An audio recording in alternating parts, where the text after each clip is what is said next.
చిరునవ్వుల చిన్నారులు తెలంగాణలో వరంగల్ ఖమ్మం మెట్టుకు గరిమనాభి లాంటి తొర్రూరు పురమయ్యింది, పురపాలక సంఘం వచ్చింది, దానికి ప్రథమ పౌరుడు. ఇవన్నీ అయిన తర్వాత కానీ మీ సంవత్సరంలోకి రావడానికి వందే మాత్రం రవీంద్ర నాకు అవకాశం కల్పించలేదు. గణతంత్రం అంటేనే రణతంత్రం. అలాంటి సందర్భంలో తొర్రూరులోని ప్రముఖ పౌరులని, చైతన్యవంతులని అంతర్జాల మాధ్యమం ద్వారా వివిధ ప్రాంతాల నుంచి వందే మాతరంతో మమేకమైనటువంటి చైతన్యవంతుల్ని కలుసుకొని 4 పలుకులు కలుపుకునేటువంటి ఈ సందర్భం గణతంత్ర దినోత్సవం, జాతీయ ఉత్సవం కాబట్టి శుభాకాంక్షలు. చిన్నారులు ఇంకొంతమంది కనీసం గంట పైబడి వారి వారి దేశ అలంకారంలో ఉండి ఇంకా వేదికపైకి రాకుండా ఎదురు చూపుల్లో నిరాశకు లోనై ప్రాంగణం నుంచి బయటికి వెళ్ళి తనకు అవకాశం వస్తుందో లేదో అని విసుగుపడుతున్నటువంటి ఆ చిన్నారుల మనస్సుని అర్థం చేసుకొని చెప్తా ఉన్నా. నేను పలికే 4 పలుకులు పలికిన తర్వాత ఎంతమంది ఉన్నా లేకున్నా నేను కూర్చొని మీ ప్రదర్శన చూసిన తర్వాత మాత్రమే ఈ కార్యక్రమం ముగుస్తుంది. మీరు చాలా కాకుండా మందిరంలో కూర్చొని చేతనిరమని కళావిశక్తులైనటువంటి ఆ చిన్నారి తీర్పులని నేను కోరుకుంటా ఉన్నాను. మిత్రులారా, చిన్నారులారా, ఈరోజు విశేషం గురించి నేను చెప్పాల్సిన ప్రత్యేకమైన అవసరం లేదు కావచ్చు. కానీ అనుకోకుండా 2021 నవంబర్ 26వ తేదీన నేను ఒక మాట అన్నాను ఢిల్లీలో. దాదాపు అది నా చేతుల మీదుగానే నేను దానికి కట్టుబడి నడిచేటువంటి రీతిలో ఈ 2 నెలల పర్యంతం కార్యక్రమాలు జరిగినవి అనేటువంటి విషయం మీతో పంచుకోవాల్సిన అవసరం ఉంది. రాజ్యాంగ నిర్మాణ సభలో, భారత రాజ్యాంగ నిర్మాణ సభలో 1949లో నవంబర్ 26వ తేదీన మన భారత రాజ్యాంగ సమగ్ర స్వరూపాన్ని ఆమోదించుకున్న సందర్భం కాబట్టి గణతంత్ర రాజ్యం ఏర్పడినప్పటి నుంచి కూడా దానిని జాతీయ న్యాయ దినోత్సవంగా నిర్వహించుకుంటున్నప్పటికీ భారత రాజ్యాంగ నిర్మాణ దినోత్సవంగా 2014 నుంచి విశిష్టతను సంతరించుకున్న నేపథ్యంలో 2021 నవంబర్ 26వ తేదీన జాతీయ స్థాయిలోని ఒక ప్రముఖ సంస్థ న్యాయశాస్త్రంలో స్నాతకోత్తరం చేసినటువంటి అనేక మంది నిపుణ విద్యార్థులకు నా చేత ఒక జాతీయ గోష్ఠి నిర్వహించి నన్నే ప్రధాన వక్తగా ఒక సందేశం ఇప్పించారు. ఆ సమయంలో చెప్పాను, ముందు ఏటేటా నవంబర్ 26 నుంచి జనవరి 26, వచ్చే జనవరి 26 వరకు ఈ 60 రోజుల పర్యంతం, ఈ 2 నెలల పర్యంతం కనీసం ఈ 2 నెలల వ్యవధినైనా భారతదేశ వ్యాప్తంగా వందే మాతరం రవీంద్ర వ్యక్తం చేసినటువంటి ఆవేదన యొక్క వాస్తవాన్ని గుర్తెరిగిన వాడిగా భారత రాజ్యాంగ అవగాహన, ప్రోత్సాహక, ప్రేరణ ఉత్సవాలు, కార్యక్రమాలు, గోష్ఠులు, చర్చలు, దానికి అనుగుణమైనటువంటి కార్యక్రమాలు జరగాలి అనేటువంటి పిలుపు అది ఈ రోజు నేను పలికినందుకు ఏమో ఈ 2 నెలలుగా దాదాపు ప్రతి సందర్భంలో ఈ 60 రోజుల పర్యటనలో అనేక సందర్భాల్లో నేను దాన్ని ఆచరించడానికి ముక్తాయింపుగా, ముగింపుగా తొర్రూరులో ఎంతో నిర్మలమైన సదనం ఇది, నిరంజనమైన సదనం ఇది, నిర్వికల్పమైనటువంటిది, నిర్వికారమైనటువంటిది, అంతే నిరామయమైనటువంటిది, అంతేకాకుండా నిత్య చేతనమైనటువంటి ఈ నితిన్ భవనంలో వందే మాతరాన్ని తలుచుకుంటూ, వందే మాతరాన్ని ఆలాపిస్తూ మనం ఇక్కడ కూర్చునే అవకాశం చిక్కింది. వందే శంభు ఉమాపతిం సురగురు వందే జగత్కారణం అని శంకరుని తలుచుకుంటాం. వందే పద్మాకరాం ప్రసన్నవదనాం అని అమ్మ మహాలక్ష్మిని తలుచుకుంటాం. వందే మాతరం అంటే మంత్రం. వందే మాతరం అంటే పలికిన ఆ పదానికి, ఆ పలుకులకు, ఆ పెదాలకి, ఆ శరీరానికి, ఆ జ్ఞానానికి, ఆ ఆకారానికి విన్నటువంటి వారికి పుణ్యం వస్తుంది. వందే మాతరం, వందే మాతరం, వందే మాతరం. వందే మాతరం అన్నది అంత పవిత్రమైన, ఉదాత్తమైనటువంటి, మంత్రస్పష్టమైనటువంటి సందేశంతో ఇవాళ మనం అడుగు పెడతా ఉన్నాం. మనకు ప్రధానమైన 2 జాతీయ పండుగలు 15 ఆగస్టు, 26 జనవరి. 15 ఆగస్టు చెప్పింది ఏమిటి? స్వేచ్ఛనిచ్చింది. స్వేచ్ఛ అంటే హక్కునిచ్చింది. హక్కు అంటే లోకమాన్య బాలగంగాధర్ తిలక్ గారు చెప్పినటువంటి స్వరాజ్యం నా జన్మ హక్కు, అదే దాని స్వరూపం. మరి 26 జనవరి ఏం చెప్పింది? బాధ్యతనిచ్చింది. మన పరిమితి ఏమిటి, మన కట్టడి ఏమిటి, మనల్ని మనం బాధ్యత కలిగినటువంటి పౌరులుగా సుభిక్షమైన, సుశాంతి కలిగినటువంటి సమాజంగా మన గ్రామం, మన వాడ, మన మండలం, మన జిల్లా, మన రాష్ట్రం, మన దేశం ఉండగలగాలి అంటే అందులో మన భూమిక ఏమిటి, మన పాత్ర ఏమిటి అని గుర్తు చేసేటువంటి గణతంత్ర దినోత్సవమే ఈ గణతంత్ర దినోత్సవం. భారత రాజ్యాంగం ఆచరణలోకి, అమల్లోకి వచ్చింది కాబట్టి చిన్నారులు ఉన్నారు నాకు ప్రధానంగా, మీ చిన్నారులు చూడడం కోసం నేను ప్రధానంగా తరలి వస్తూ ఉంటాను. అయిందా ఇవాళ నాకు అవకాశం ఇచ్చాము, ఆనందంగా ఉంది, ఆనందంగా ఉంది. నేను వారి భాగంలోనే నేను పలుకుతాను. నా పసితనాన్ని మీకు గుర్తు చేస్తా ఉన్నా చిన్నారులారా. ప్రతి ఏటా పుస్తకాలు రావడంతో, కొత్త పుస్తకాలు, కొత్త తరగతి మొదలై కొత్త పుస్తకం రావడంతో తెలుగులో ఉన్నది తెలుగులో, ఇంగ్లీషులో, హిందీలో ఉన్నటువంటి వాటిల్లో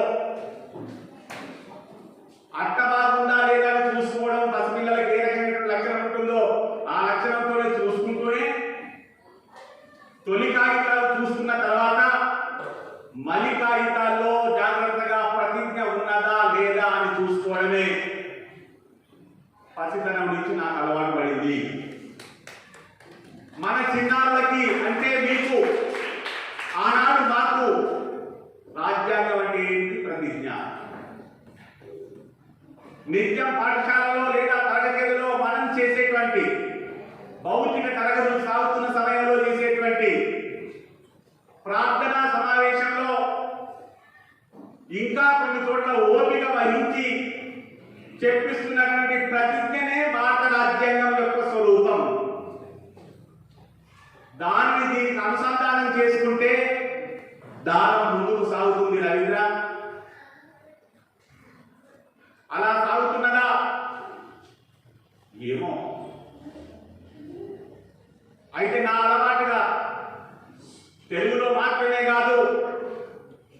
ఇంగ్లీషులో హిందీ పుస్తకాల్లో వచ్చేటువంటి ప్రతిజ్ఞను కూడా చదువుకోవడం ఎందుకు అలా ఆయాచితంగా జరిగిందో, కాకతాళీయంగా జరిగిందో తర్వాత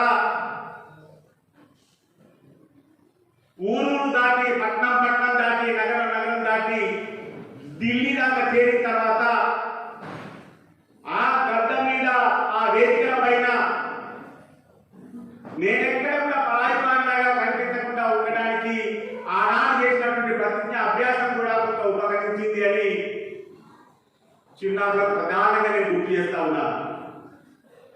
చిన్నారులకి రాజ్యాంగం అంటే పాఠ్య పుస్తకంలో ఉండేటువంటి ప్రతిజ్ఞనే. గతంలోకి వెళ్ళాలి కాబట్టి ఇంకో జ్ఞాపకం కూడా వస్తా ఉంది. 1976లో సోదరి నాగమణి ఇప్పుడు ఏ బాధ్యతలైతే ఉందో ఆ బాధ్యతలకు విరుద్ధమైనటువంటి పని నా చేతుల మీదుగా జరిగింది. అప్పటికే నాకు పెళ్ళయింది. 13 ఏళ్ళ 11 ఏళ్ళ నా భార్య. ఆ తర్వాత 1976లోనే ఢిల్లీకి వెళ్ళడానికి వీలేపడింది. సెప్టెంబర్లో ఇండియా గేట్ ప్రధానంగా దాని పక్కనే ఉన్నటువంటి విజ్ఞాన భవనంలోనే మేము నిర్వహించినటువంటి జాతీయ స్థాయి గోష్ఠి జరిగింది. కాబట్టి అక్కడ ఉన్నటువంటి 5 రోజుల పాటు నిత్యం ఇండియా గేట్ పరిసరాల్లోకి వెళ్ళడమే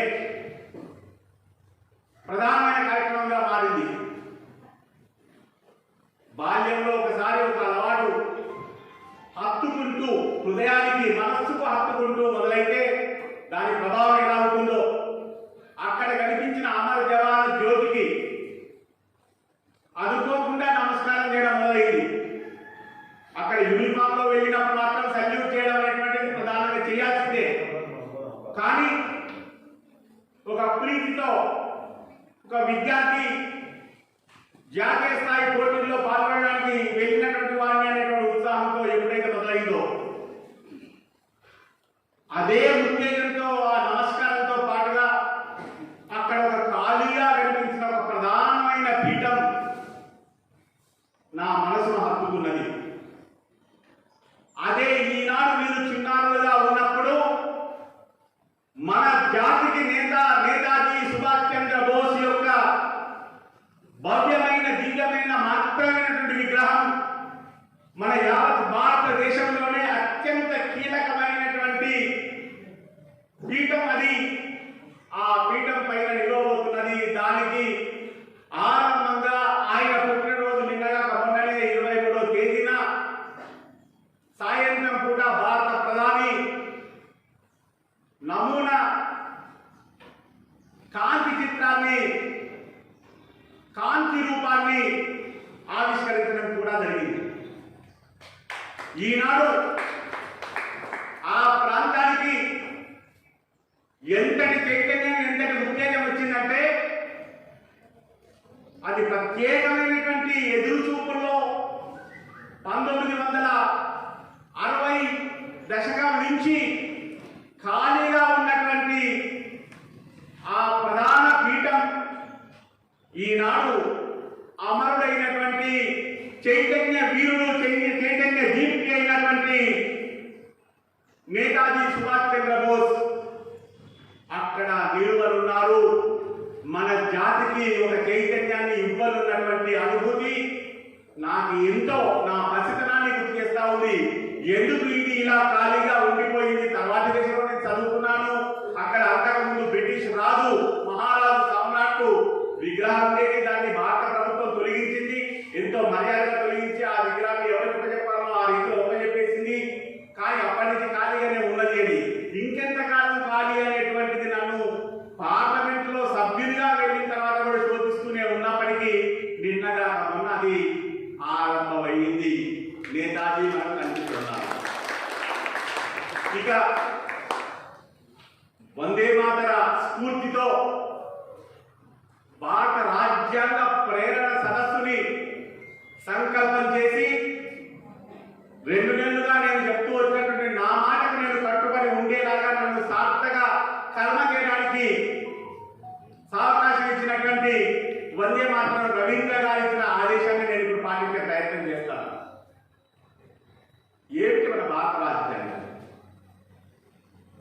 మన భారత రాజ్యాంగ నిర్మాణ సభ ఏ రీతిలో పనిచేసింది? ఈనాడు తాజాగా నేపాల్లోనో మరికొన్ని దేశాల్లో, శ్రీలంకలో 2-3 సార్లు మార్పులయ్యాయి. బర్మాలో ప్రభుత్వం మారిన దిశలో రాజ్యాంగ రూపకల్పన కోసం కొంత ప్రయత్నం జరిగింది. కొన్ని దేశాల నుంచి మనం కొన్ని చర్చలు వింటా ఉంటాం. ప్రధానంగా నేపాల్ యొక్క వివాదం, అక్కడి రాజ్యాంగ నిర్మాణ వివాదం ఇప్పటికీ తెగలేదు. రాజరికం అంతముంది, 15 సంవత్సరాలు దాటింది. కానీ ఇంకా అక్కడ వారికి కావలసినటువంటి రాజ్యాంగం పట్ల స్పష్టమైనటువంటి నిర్ణయం రాలేదు. కానీ భిన్న భిన్న భాషలు, భిన్న భిన్న ప్రాంతాలు, భిన్న భిన్న నేపథ్యాలు, భిన్న భిన్న సంస్కృతులు, భిన్న భిన్న మతాలు, భిన్న భిన్న కులాలు, ఎన్నో రకాల ఉద్వేగాలు, ఎన్నో వైవిధ్యాలు, వీటన్నింటి మధ్య నివసించి జీవించే భారతీయ సమూహం ఎన్నుకున్న భారత రాజ్యాంగ నిర్మాణ సభ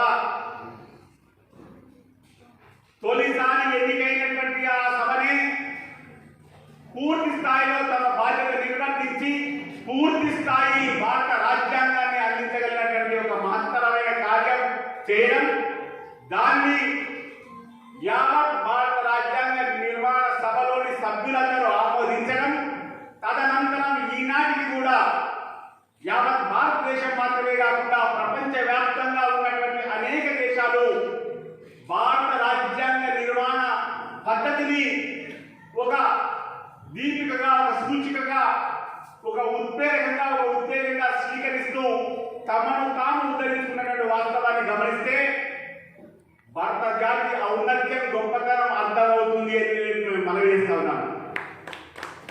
మనం ఏ చరిత్ర చెప్పినా విన్నాం, దేనికైనా తల ఊపాం. కానీ మన సమూహంలో, మన సమాజంలో నికరంగా, నిక్కచ్చిగా మిగిలినటువంటి వాస్తవాలని ఎవరెన్ని ప్రయత్నాలు చేసినా తుర్పలేకపోయారు. మున్ముందు సాధ్యం కాదు. అందువల్లనే అందటి మనం ఇక్కడ అది మాత్రమే కాదు, తమిళనాడులో, కేరళలో లేదా హిమాలయాల నుంచే వచ్చేటువంటి గంగమ్మకు హిమాలయాల్లో ఉన్నటువంటి వాళ్ళు ఎందుకు పులకించుకోవాలి? అది భారతీయ ఆర్షధర్మం. ఈ మట్టి వాసన యొక్క సొగసది. సనాతన ధర్మం, వైదిక ధర్మం నిర్మాణమైనటువంటి క్రమం ఇది. దాని పునాదులపైనే భారత రాజ్యాంగం నిర్మితమైంది అనేటువంటి వాస్తవాన్ని చిన్నారులు స్వీకరించాలి అని నేను గుర్తు చేస్తా ఉన్నాను. ఎందుకు అంటే భారత రాజ్యాంగంలో తొలి పుట, తొలి పలుకులు, తొలి పదాలు చూడడంతోనే కనిపించేది ఏమిటి అంటే India, that is Bharat. India దగ్గర ఆగలేదు, దట్ ఈస్ భారత్. మూలాలు, పునాదులు, దానికి ఉన్నటువంటి నేపథ్యాన్ని శాశ్వతంగా గౌరవించడానికి కంకణబద్ధులమై ఉన్నాము అని చెప్పేటువంటి ఒక మంత్ర దీక్ష స్వీకారం లాంటి ఉద్బోధాలు. అంత మాత్రమే కాకుండా ఈనాటికి కూడా అనాదిగా ఉన్నటువంటి సంప్రదాయాన్ని ఎంతో ఉదాత్తంగా భిన్న భిన్న మతాలు, భిన్న భిన్న మతాచారాలు, భిన్న భిన్న విశ్వాసాలు కలిగినటువంటి అలనాటి సమాజంలోనే 1949లోనే ఒక కీలకమైన నిర్ణయాన్ని స్వీకరించినారు, ఆమోదించినారు. దాన్ని సాధారణంగా ఎవరు చర్చకు తీసుకోరు.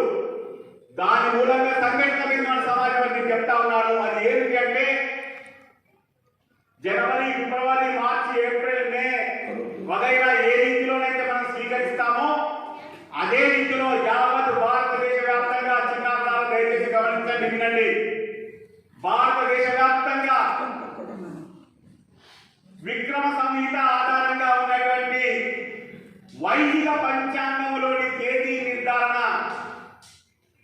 భారత రాజ్యాంగం తరఫున భారత రాజ్యాంగం ఆవిష్కరిస్తున్న సమయంలో ఆ తేదీని జనవరి 26, 1950 అనేటువంటి రీతిలోనే అదే పద్ధతిలో విక్రమ సమయంలో ఉన్నటువంటి తేదీని, మాసాన్ని, తిథిని ఉచ్చరించినటువంటి నీతి ఈనాటికి కూడా అది కొనసాగుతున్నది. అంటే భారత రాజ్యాంగం యొక్క సనాతన ధర్మ పునాదులు ఎంత పటిష్టమైనవో దయచేసి అర్థం చేసుకుంటే మన భారత రాజ్యాంగం ఇంకా 10 కాలాల పాటు ఎందుకు ఉండగలుగుతుంది అనేటువంటి వాస్తవం మనకు ద్యోతకం అవుతుంది అని అంబేద్కర్ మహర్షి యొక్క ఆకాంక్ష, ఆయన యొక్క తలంపు ఆధారంగా నేను చెప్తా ఉన్నాను, మీకు మనం చేస్తా ఉన్నాను.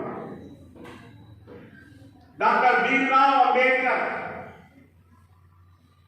భీమ్ వాళ్ళ అమ్మ పేరు భీమబాయి, ఆర్ రామ్జీ వాళ్ళ నాన్న పేరు. ఆయన వేరే ఇంటి పేరు లేదు, అంబేద్కర్ నుంచి వచ్చింది కాబట్టి అంబేద్కర్ అయింది ఆయన. ఇదే మాట చెప్పాను నేను పార్లమెంట్ లో కూడా, పార్లమెంట్ ఎదురుగా రికార్డులో ఉన్నాయి, దయచేసి గమనించండి. అంటే సోదరుడు రామచంద్రయ్య గారు తొర్రూరు ప్రథమ పౌరులు చెప్పినారు, భారత రాజ్యాంగ నిర్మాణ స్ఫూర్తి ప్రదాత యొక్క విశిష్టమైనటువంటి సంకల్ప మూలంగానే బౌద్ధ జాతులు భద్రంగా బతకగలుగుతున్నాయి అనేటువంటి వాస్తవాన్ని, తన పేరేంటో కూడా తన నివసించే ప్రదేశంతో, తన తల్లితో, తన తండ్రితో మమేకమైనటువంటి పేర్లతో వచ్చినటువంటి ఆ పేరుని ఎవరైనా ఈనాడు తృణీకారం చేయగలిగినటువంటి శక్తి ఉన్నదా? ఇది జ్ఞానం యొక్క గొప్పతనం. అందుకే భారత రాజ్యాంగ నిర్మాణ సభలోకి ఎక్కడో బంగ్లాదేశ్ ప్రాంతంలో ఉన్నటువంటి నియోజకవర్గం నుంచి ముస్లిం లీగు అండ ఇవ్వడం మూలంగా సభ్యులుగా ప్రవేశించినటువంటి డాక్టర్ భీమ్రావ్ రామ్జీ అంబేద్కర్ ఈనాటి సమకాలీన అవసరాలకు అనుగుణమైనటువంటి రచన సాగాలి, అది ముందు కాలాలకి ఉపయుక్తంగా ఉండగలగాలి అంటే కొలంబియా లాంటి విశ్వ ప్రసిద్ధమైన అమెరికన్ విశ్వవిద్యాలయం యొక్క ఘన కీర్తిని సాధించినటువంటి అంబేద్కర్ ద్వారా మాత్రమే సాధ్యం. కాబట్టి ఆయనని అధ్యక్షుడిగా ఉపసంఘాన్ని నియుక్తం చేస్తే బాగుంటుంది అనేటువంటి నిశ్చయానికి ఆనాడు అప్పటికే మహాత్మా గాంధీ పరమపదించారు. కానీ పరమపదించే కన్నా ముందే తన సంకేతం కూడా ఉంది, అంబేద్కర్ చేతుల మీదుగానే ఏదైనా ఒక తీర్మానానికి సాధ్యమవుతుంది అని. అంతేకాకుండా పండిట్ జవహర్లాల్ నెహ్రూ, రాజేంద్ర ప్రసాద్, సర్దార్ వల్లభాయ్ పటేల్, అబ్దుల్ కలాం ఆజాద్, ఈ రీతిలో ప్రముఖ ఉద్దండులందరూ కూడా తమ రాజకీయ సిద్ధాంతానికి పూర్తిగా విరుద్ధంగా ఉన్నటువంటి వ్యక్తిని అధినేతగా నియుక్తం చేసుకొని మన భారత రాజ్యాంగాన్ని రచించుకోగలిగాము అంటే భారత జాతి యొక్క నిండుదనం, భవిష్యత్ దర్శిని ఎంత గొప్పగా ఉంటుందో అర్థం చేసుకోవచ్చు. ఇంత రచన పూర్తయిన తర్వాత అంబేద్కర్ గారు ఏమన్నారా అంటే, ప్రపంచ చరిత్రలో గమనిస్తా ఉంటే ఎక్కువ ఒక రాజ్యాంగం యొక్క వయసు 20-22 సంవత్సరాలు. బహుశా మన భారతదేశం కాస్త కొంచెం సౌజన్యశీలమైంది కాబట్టి నా ఆధ్వర్యంలో రూపకల్పన అయినటువంటి ఈ భారత రాజ్యాంగం అంతకన్నా రెట్టింపు కాలం 40 ఏళ్ల పాటు ఉంటుంది కావచ్చు. అలా ఉంటే నాకు తృప్తి సరిపోతుంది, నా ప్రయత్నం సఫలమైనట్టే చెప్పినారు అంబేద్కర్ గారు. ఈనాడు ఎక్కడికి వచ్చాం, ఎన్ని దశకాలు దాటింది, నిత్య చేతనం అవుతుంది, నిత్య నూతనం అవుతుంది భారత రాజ్యాంగం యొక్క కొత్త విలువలు. ఇప్పుడే సోదరుడు రామచంద్రయ్య గారు విద్యావేత్త కూడా కాబట్టి అని చెప్పినారు. తెలంగాణ ఆవిర్భావానికి అంబేద్కర్ గారు పొందుపరిచినటువంటి భారత రాజ్యాంగంలోని ఆర్టికల్ 3 ఏ రీతిలో ఉపకరించింది అనేటువంటి వాస్తవాన్ని ఆయన ద్వారా మనం విన్నాం. అంటే భవిష్య దర్శిని చేయనటువంటి రీతిలో ఉన్నప్పుడు మాత్రమే మార్గదర్శకం. రాజ్యాంగం అంటే ఏంటి? జీవన సత్యం. రాజ్యాంగం అంటే ఏంటి? పొడుపు కథ. రాజ్యాంగం అంటే ఏంటి? సామెత ఎంత ఏ రీతిలో అయితే మారకుండా మన అమ్మమ్మ నుంచి, మన నాయనమ్మ నుంచి, మన అమ్మ నుంచి, మన దగ్గర నుంచి, మన దగ్గర నుంచి, మన పిల్లల నుంచి, మన పిల్లల నుంచి, మన దాకా పెద్దలకి చెప్తా ఉన్నాను. ఏ రీతిలో అయితే వెళ్తూ ఉంటుందో ఆ పొడుపు కథలో రూపాన్ని ఈత్వం చేసినా కానీ ఒప్పుకోం మనం. భారత రాజ్యాంగంలోని సొగసు కూడా అటువంటిది అనేటువంటి వాస్తవాన్ని ముందు క్రమక్రమంగా చిన్నారులకు అవగతం అవుతుంది. పెద్దలకు ఎదురయ్యేటువంటి అవసరాల నేపథ్యంలో పరిచయం అవుతుంది అన్నది నా విశ్వాసం. నేను ఆశాజీవి. 100 కోట్లు ఉన్నవాడు అవుతున్నాడు. గుల్జారీలాల్ నందాలు ఏకే యాక్టర్లు కూడా అవుతున్నారు. ఎవరు ఎప్పుడు ఏ రీతిలో శాసనకర్తలుగా ఎక్కడెక్కడ ప్రవేశిస్తారో, యుగధర్మమా, కాలధర్మమా, కాల నిర్ణయమా, ఏదో మన సమాజం యొక్క ఔన్నత్యం ఎప్పటికప్పుడు గొప్ప గొప్ప తీర్పులే జరుగుతాము. మనం ఏ రకమైన అవసరాల నేపథ్యంలో మన తీర్పులు ప్రభావితం అయ్యి దానికి లోబడి మనం ఉంటున్నామో, నేను నేపథ్యంలో ఒక సిద్ధాంతంలో మమేకమై ఒక సంస్థలో ఉండేవాడిని. ఆ సంస్థ అధినేతనే నన్ను ఎంతో ప్రేమతో, మాతృవాత్సల్యంతో నన్ను తీసుకెళ్లి అంత పెద్ద ఉదాత్తమైన సభలో కూర్చోబెట్టింది. ఈనాటి కూడా నా మాతృమూర్తి. కానీ సంస్థలోని సిద్ధాంతం, భావజాలం, అందులో ఏర్పడుతున్నటువంటి భావ దారిద్ర్యం ఫలితంగా భారతీయ సమాజానికే ఒక అడ్డంకిగా మారేటువంటి ప్రమాదం ఉంది అనేటువంటి ఆలోచన నా మనసుకు వచ్చింది. కాబట్టి ఆ భావజాలం నుంచి దూరమయ్యాను. అయినప్పటికీ భారతీయ సమాజం యొక్క గొప్పతనం ఏమిటయ్యా అంటే, ఎవరు ఎక్కడ ఉన్నా ధర్మాచరణలో, క్రమశిక్షణలో, ప్రజాహిత జీవితంలో ఎవరు ఏ రీతిలో కొనుక్కొని ప్రవేశించినా అక్కడికి చేరిన తర్వాత మాత్రం పెద్దగా తప్పు చేసే ఆస్కారం ఉండదు అని దానికి కట్టడి ఏమిటి అంటే భారత రాజ్యాంగమే అని నేను మీకు మనవి చేస్తా ఉన్నాను. ఇది రాజ్యాంగ ప్రేరణ సదస్సు యొక్క లక్ష్యం ఏమిటయ్యా అంటే, అదే మనం అదే మాత్రం రవీంద్ర గారు వ్యక్తం చేసినటువంటి ఆవేదన, ప్రజల కోసం, ప్రజల చేత, ప్రజల ద్వారా, ప్రజల మనిషి, ప్రజాప్రతినిధి అయితే బాగుండు అనేటువంటి మాటలో అక్కడక్కడ ప్రజాప్రతినిధి అయ్యే క్రమంలో ఎవరైనా ఏదైనా వేరు వేరు దారుల్లో రాగలిగినా ప్రతినిధిగా అక్కడికి చేరిన తర్వాత కట్టడిగా నియమానికి లోబడి, ఆంక్షకు లోబడి శాసన కర్తృత్వం నిర్వర్తించవలసినటువంటి ధర్మం ఏర్పడుతున్నదంటే దాని గొప్పతనం మన భారత రాజ్యాంగ నిర్మాణం యొక్క సొగసు అని పిల్లలు కూడా అర్థం చేసుకుంటే నేను సంతోషిస్తానని మనం చేస్తాను. ఇక ఏంటి భారత రాజ్యాంగం ఏమిస్తున్నారు? సమకాలీన సమస్యల్లో ఏమైనా పరిష్కారాలు ఇచ్చిందా? ఎప్పుడు ఏ శాసనమైనా ఆ శాసనం యొక్క సమీక్షకు ఆస్కారమే భారత రాజ్యాంగం ఇచ్చినటువంటి అసలు సిసలు పౌర అధికారం. మేము శాసనం చేశాం ఇక అంతే అనడానికి ఏ శాసనకర్త కూడా లేదు. ప్రజానిష్టం వారు చేసినటువంటి శాసనాన్ని తిరస్కరించే మనసుకు వచ్చింది అంటే ఏ మాత్రం సంశయం లేకుండా పోరాటం సాగుతుంది, ఆందోళన సాగుతుంది. ఆందోళన చేయడానికి, మన విజ్ఞాపన చేయడానికి, మనం అనుకున్నది సాధించుకోవడానికి మన భారత రాజ్యాంగం పొందుపరిచినటువంటి సావకాశం. కాబట్టి ఇవాళ తాజాగా తీసుకోండి, వ్యవసాయ రంగంలో వచ్చినటువంటి పరిస్థితులను ప్రభావం చూపుతున్నటువంటి అంతర్జాతీయ వాణిజ్య రంగాన్ని తట్టుకోవడానికి అనుగుణంగా మనం తీసుకోవాల్సిన జాగ్రత్తలన్నింటినీ దృష్టిలో ఉంచుకొని 3 రీతిలో కేంద్ర శాసనాలు తీసుకొచ్చిన నేపథ్యంలో ప్రధానంగా ఉత్తరాదిలో ఉన్నటువంటి అక్కడి రైతాంగం ప్రధానంగా అపోహ, ఆందోళన, ఆక్రందన మహోద్యమంగా మారి ఎక్కడికక్కడ ఆందోళన పట్టం పట్టిన తర్వాత వారి మాట వినకపోయినా ఇక్కడ ఉన్నటువంటి కేంద్ర ప్రభుత్వానికి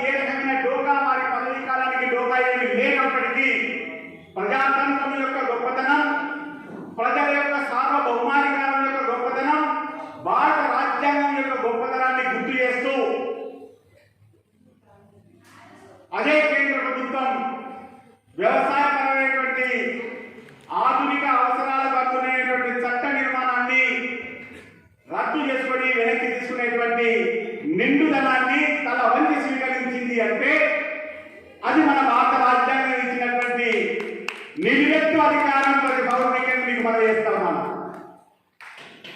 ఉదాహరణలు అనేక ఉన్నాయి, కానీ అందరికీ ప్రధానంగా నా చిన్నాళ్ళకు అర్థమయ్యేటువంటి ముచ్చట రాజద్రోహం, దేశద్రోహం. రాజద్రోహం, దేశద్రోహం నేరాల నుంచి ఎందుకు చెప్తున్నానంటే ఇప్పటిదాకా చిన్నారులు ఇక్కడ ఉయ్యాల నరసింహారెడ్డిని మనకు ఆవిష్కరించి చూపారు. వాళ్ళు చేసినటువంటి ఆ నృత్యం, వీరాంగన నృత్యంలో లాగా ఉయ్యాల నరసింహారెడ్డి యొక్క ఉద్విగ్నత, ఉద్వేగం, ఆ చైతన్య దీప్తిగా కనిపించింది. అందుకే ఆయన పైన మోపీమోమైనటువంటి రాజద్రోహంతో ఆయనను మరణ శాసనం ఇచ్చినారు. చాలా భయంకరమైనటువంటి రీతిలో మన రాయలసీమ ప్రాంతంలో ఆయన ప్రాణాలని బలిగొన్నటువంటి వాస్తవాన్ని మీకు గుర్తు చేస్తూ, అటువంటి దానికి ఆస్కారం ఇచ్చినటువంటి దేశద్రోహ నేరం చట్టం మన భారత రాజ్యాంగంలో ఉంది. నేను రాజ్యసభలోకి ప్రవేశించిన కొత్తలో comrade D Raja communist party of India ప్రధాన కార్యదర్శి అయిన ఇప్పుడు ప్రస్తుతం నాకెంతో సన్నిహిత మిత్రుడు, సైద్ధాంతిక వైద్యం విపరీతమైనటువంటిది, కానీ మేము కలిసే తిరిగే వాళ్ళం. ఆయన ప్రతిపాదించినటువంటి చట్టం, ఆయన ప్రతి సభ్యుడు కూడా తన వంతు బాధ్యతగా తనకు నచ్చినటువంటి అంశాలపైన సవర్ణాల చర్చ చేపించి దాన్ని ప్రైవేట్ సభ్యుని యొక్క తీర్మానం, శాసన నిర్మాణం అనేటువంటి పేరంటారు, ప్రైవేట్ మెంబర్ బిల్లు. ఆ రీతిలో ఆయన ప్రతిపాదన చేసి దానిపైన చర్చ చేశారు. దేశద్రోహ నేర చట్టం మన భారత రాజ్యాంగం నుంచి తొలగించాలి అని. అందులో నేను ప్రసంగంలో ఉన్నాను. నాకు మిత్రుడే కదా కాబట్టి ఆనంద భాస్కర్ నేను చేసిన ప్రతిపాదనను సమర్థిస్తూ మాట్లాడతాడు కావచ్చు అని చెప్పి ఆయన అనుకుంటా ఉన్నాడు. నేను అధికార పక్ష సభ్యుడిగా ఉన్నటువంటి వారిని పేరు ఇచ్చాడు, ఈయన ఉపన్యాసం చేస్తానని పశ్చిమ జిల్లా వాళ్ళగా అల్లరి చేస్తా ఉన్నాడు. ఈయనకు ఉపన్యాసం అవకాశం ఇవ్వకపోతే కుదరట్లేదు. కానీ ప్రభుత్వంలో ఉన్న మనకు వ్యతిరేకంగా మాట్లాడుతాడో ఏమనే సంశయం కూడా మా అధికార పక్షాన్ని కొనసాగింది. ఆ దిశలో నా ఉపన్యాసం సాగింది. మిత్రులారా, చిన్నారులారా, నేనేం చెప్పాను, విషం ఉన్నది కదా అని చెప్పి ఆ విషాన్ని మందు రూపంలో ఏ వైద్యుడు కూడా, వైద్యరత్నమా రాదు, ఎక్కడ పడితే అక్కడ ఏ రీతిలో కావాలంటే ఆ రీతిలో వినియోగించడం సాధ్యం కాదు. ఏమన్నా అర్థమా? అది సాధ్యమే కాదు. ధర్మానుగతంగా ధర్మంతుని లక్షణంతో వైద్యో నారాయణ అరిహి అనేటువంటి క్రమశిక్షణ పాటించేటువంటి వైద్యుడే అయితే ఆ విషయాన్ని ఎప్పుడు ఎలా అవసరమో ఆ రీతిలో మాత్రమే వినియోగించగలుగుతారు. విషతుల్యమైన మందులు అనేకం ఉంటాయి. ఇవాళ ఆ విషతుల్యమైన మందు అందుబాటులో ఉంటే అప్పుడప్పుడు వాడుకలో దుర్వినియోగం అవుతుందని చెప్పి ఆ మందే లేకుండా చేద్దాము అంటే నిజంగా ఆ మందు అవసరం పడ్డనాడు అప్పటికప్పుడు మనం తయారు చేసుకోవడం సాధ్యమవుతుందా? కాబట్టి భారత రాజ్యాంగంలో పొందుపరిచిన దేశద్రోహ నేరం చట్టం అలా ఉండాల్సిందే అని చెప్పి అప్పుడు వాదించాను, ఇప్పుడు కూడా వాదిస్తాను. నేను అందరికి నచ్చకపోవచ్చు, మీరు తప్పకుండా మీరు కూడా చిక్కులు అవ్వచ్చు, నా వాదం నాది. కానీ ఆ మాట తర్వాత ఇంకో మాట చెప్పాను, ఎప్పుడైనా ఎక్కడైనా ఏదైనా ఒక ప్రభుత్వం తొందరపడి ఆ దేశద్రోహ నేరాన్ని ఎవరిపైనైనా ప్రయోగిస్తే ఆ తర్వాత ఆయా ప్రభుత్వాలు ప్రాయశ్చిత్తపడాల్సి వచ్చింది, పశ్చాత్తాపడాల్సి వచ్చింది. అయ్యో ఎంత పెద్ద పొరపాటైపోయారు మాది అని. ఎందుకు అంటే ఆ నేరారోపణ పొందినటువంటి వ్యక్తి మహత్తరమైన శక్తిగా ఎంతో గొప్ప పేరు ఖ్యాతి గడించినటువంటి వాస్తవ నేపథ్యాన్ని దయచేసి గమనంలోకి తీసుకుంటే అలాంటి